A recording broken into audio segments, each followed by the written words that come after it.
Romania! Hands up! Stankin' Jushna!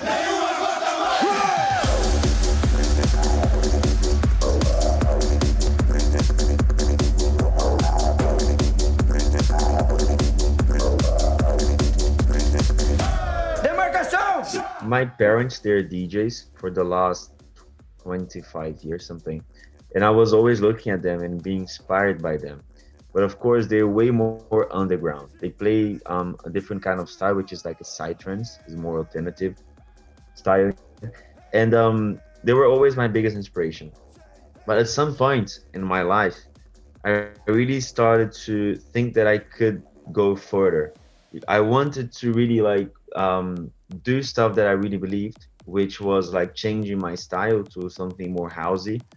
And at that moment, I knew that this kind of change could be risky, but could also put me in a place where I always dreamed to be, which is like, I think that the music has no limit, I cannot limitate myself. So I kind of feel that the music is way bigger than myself. And I feel that the song that I released some song and suddenly it was like a lot of people performing around the world and I was just going there and following, and that was also creating in my mindset, this kind of perspective of becoming bigger and bigger. So of course I was always dreaming, but in 12 years ago I wasn't dreaming to be so big, but it kind of go happening, and during the journey, it like drives me for sure.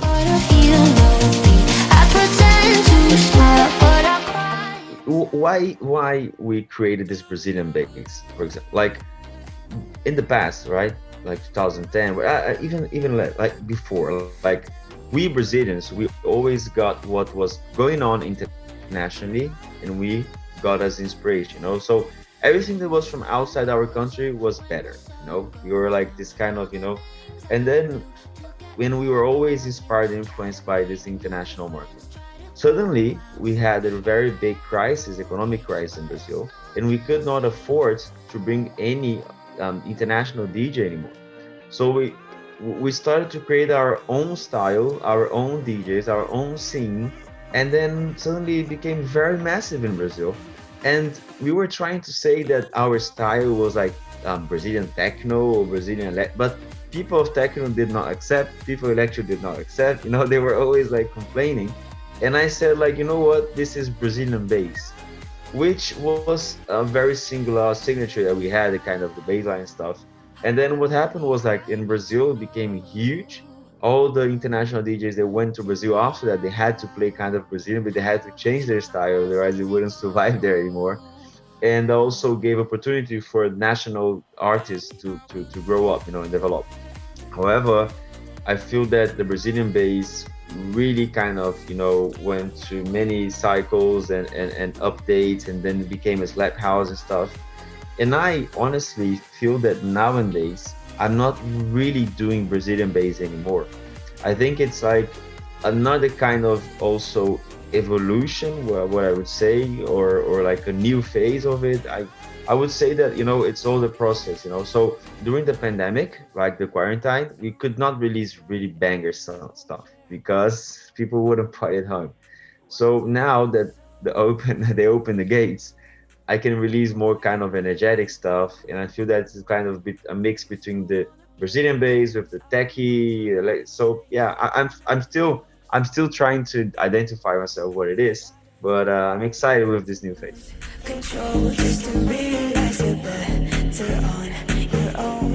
I'm gonna be very honest with you. Okay, very honest. This billboard stuff and like it, it didn't really change anything for me. Like I didn't really got this as something that, you know, it was very important for myself, honestly, because I felt that of course that could not define who I was. That defined who I am at that moment.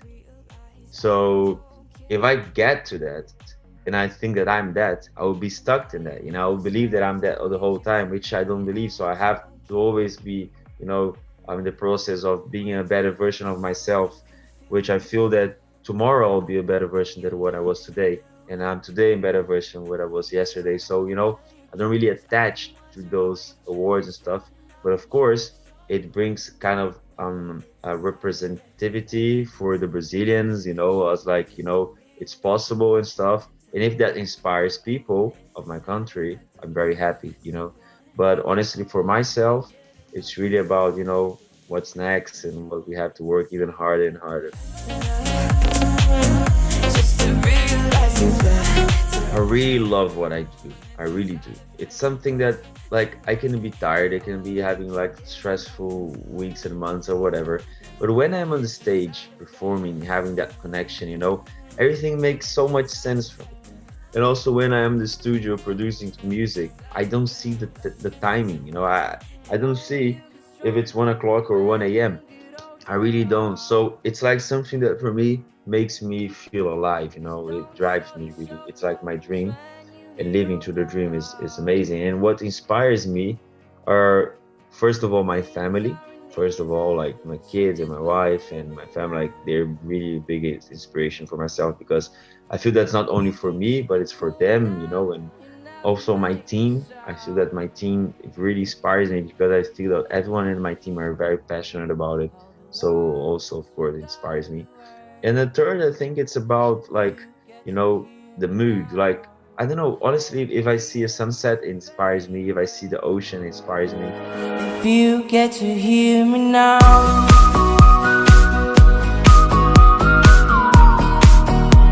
if you get to hear me now.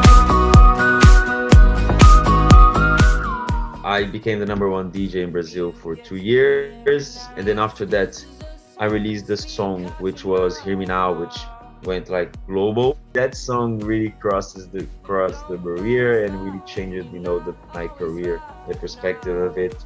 And then after that, also like what I was building up on my sets and stuff, I think that Tomorrowland was also a very big stuff that happened in the main stage, because not really for Europe, but for the like for Brazilians, to see me there, the first Brazilian in the main stage and stuff, it was like something. It's crazy because there's so many um moments that really changes the you know what I mean, the meaning of the career. Like I did a live stream 2020 when it started the pandemic. We were in the quarantine, and I did a live stream at my house, and it was crazy because we had at the same time simultaneously on YouTube 2.6 million people watching, and after 1.5 hour, 2 hours maximum, we had like already 26, 27 million streams, and it was crazy. And the next day was 50.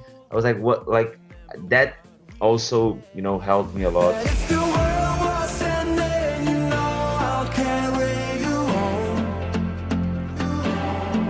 I'll be the last man standing to keep you safe from It's very nice to hear this, because sometimes we release songs and we don't know what to expect. I mean, we expect always the best, the positive, like, but those, like, for example, in my mind and wherever you go, it didn't really blow up. It's something that, was like on the numbers, it was okay. However, when I hear you saying this, it makes me very happy, because in the end of the day, it's not only about the numbers of the streams, it's about what it makes people feel. I remember. I became very pop, pop, not only like electronic artist. So I really needed this connection. I really need the connection with the electronic scene, which I wasn't finding on my pop stuff. And the labels just wanted to do the pop songs, like the big ones. So I created my own label so that I could keep this communication and connection with the electronic crowd, electronic scene, which I felt was very important. So I really started to release a lot of club songs and and it was interesting because some of the songs that I released in my label went way bigger than the ones that I released in the major ones. So it's like, but I really needed that because sometimes we kind of become how can I say without being rude, but in kind of a prison about like what to release, because sometimes the A&R or the label doesn't want it because they don't believe in something. And then I said, okay. And I remember that Hear Me Now, I sent to a few people and they didn't want at the beginning.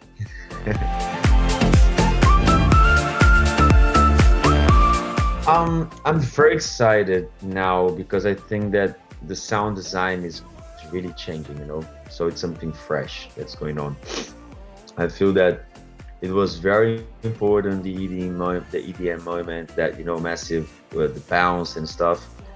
But I feel it's also very important to renovate. You know, it's a cycle, and I feel that in this moment is the moment that I'm most enjoying. I think it's fresh, it's cool, it's more elegant, it's not so noisy. It's something that, you know, so that makes me very excited about what we're living now. I don't know what's gonna be for the next 4 years, but let's live now this moment, which is amazing.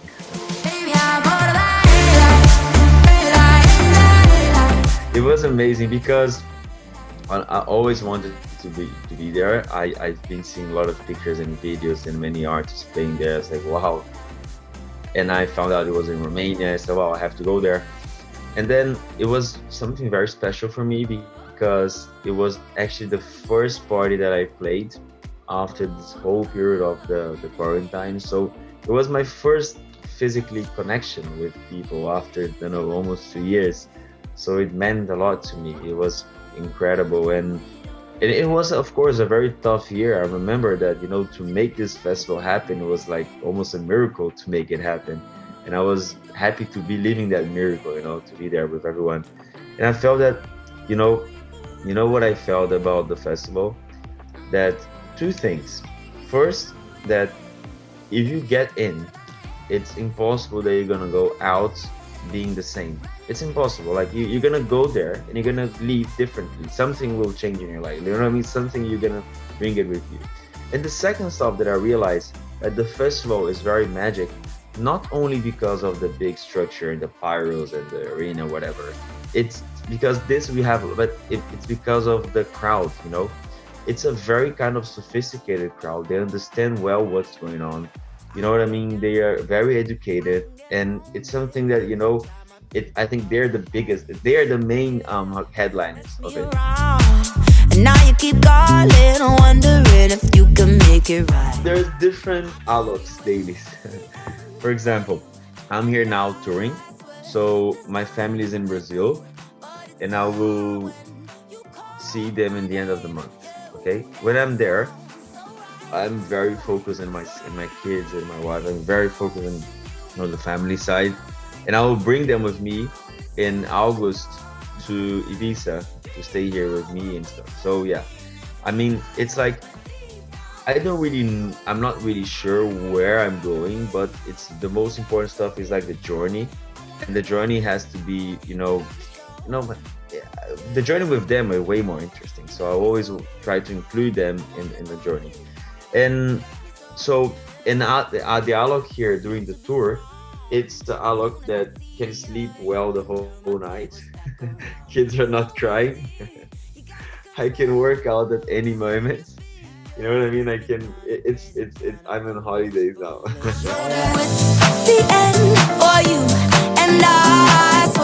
That I'm very, very excited to be back. You know, very excited, and yeah, looking forward to party. I mean, it's such a special festival. Everyone told me that this year is gonna be way more people than it was before. So I mean, it's gonna be a new experience for me. So. Dream about what we could have been if we tried.